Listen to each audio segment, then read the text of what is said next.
What's up guys, Paramoto here. Today I got a little topic video for you. So today I want to talk to you guys about how you know it's time to step up to a bigger motorcycle. You know, I've stepped up to different motorcycles multiple times since I've been riding. I started on a Ninja 300. You OG guys and girls will know like my progression. I went from a Ninja 300 to a CBR 600 to a Ducati Panigale 959. I felt like that was a pretty good natural progression. It went from about 30 horsepower, between 30 to 40 to 100 to now 150.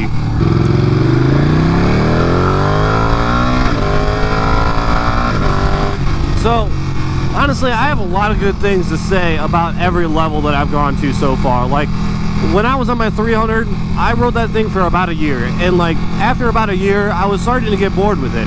I rode it about 11,000 miles. I took that Ninja 300 from Cleveland, Ohio to New York City and back, Cleveland, Ohio to Washington, D.C. and back. I rode it everywhere. I rode it all over the state of Ohio.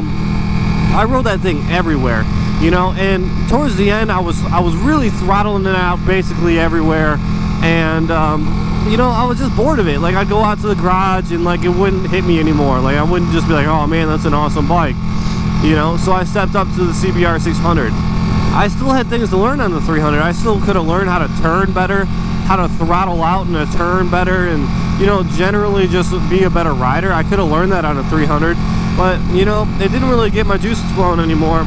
So I stepped up to the 600. From a 300 with like 34, 35 horsepower all the way to the 600 with 100 horsepower. That was a big step up. I remember one time I was trying to get away from somebody and I throttled out in first gear and ended up riding like an 11 o'clock wheelie going down the road. And I'll be honest with you, scared the ever-loving shit out of me. The people that write off a 600 as being a small bike, they're not small bikes. A 600 is really that really ground floor to stepping up into like pretty serious sport bikes, you know. But after about 4 years, I was riding a 600 for about 4 years. It didn't get my juices flowing again. You know, like I wanted to go a little bit faster. You know, I just, you know, didn't have the same respect for the bike that I used to have.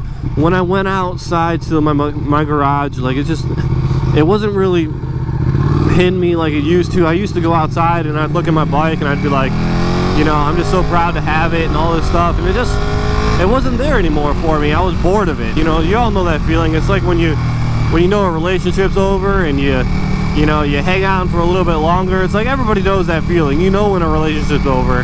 And it's the same feeling when it's time to get a new motorcycle. It's just, you know, you don't feel the same way anymore about your bike, and you just, you know, it just doesn't make you super happy anymore and whatnot. And that's one clue to tell you that it's time to step up.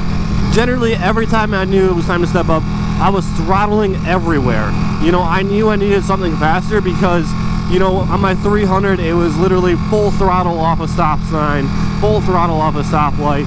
It was full throttle everywhere, you know? And it was just like, I knew I hadn't really so much outgrown it, but I'd become bored of it, you know? And I was doing the same thing with my 600. I was riding my 600 like a total dick. And I had ridden it for like 4 years. I knew my bike very well. I have a lot of really good things to say about the CBR 600RR, but I was just bored of it. And that's really your second clue. Your first clue is you're not feeling it anymore. It feels like you're about to break up with somebody. Your second clue is that you're just bored of it and you're like full throttling everywhere, generally riding more reckless than you probably should because you're just trying to get that excitement back. Oh shit, the fuzz.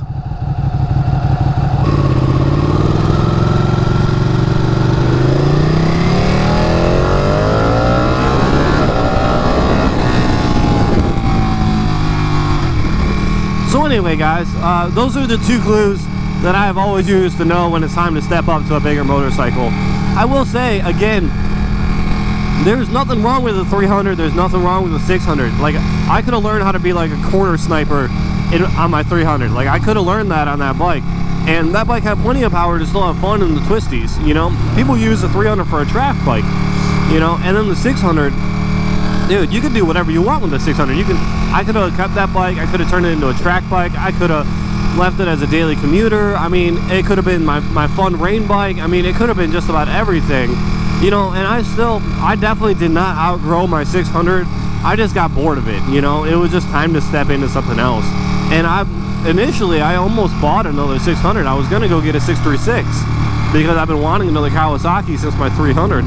But I'll be honest with you, the time was right for the Ducati, so I went and got a Ducati. You know, this could have been Paramoto 636 instead of 959, but hey, you know, either way. But I hope this helped you guys out some. I'm still sick as shit, so I hope my annoying sick voice, I don't know if it comes off as nasally, because right now I just hear nasal. But anyway, I hope it's not annoying. Thank you for watching the video. If you haven't already, please make sure to like and subscribe. Oh, look, it's us. Can you see us, or does it look too far away? We look pretty cool. Anyway, thanks for watching. Please make sure to give the video a like. Give that video a nice thumbs up. Subscribe down below if you haven't already. I'm gonna go hit the gym and pick things up and put them down and try to make myself feel a little bit better. Anyway, hang tight for new content coming your way 3 times a week. Thanks, guys. Deuces.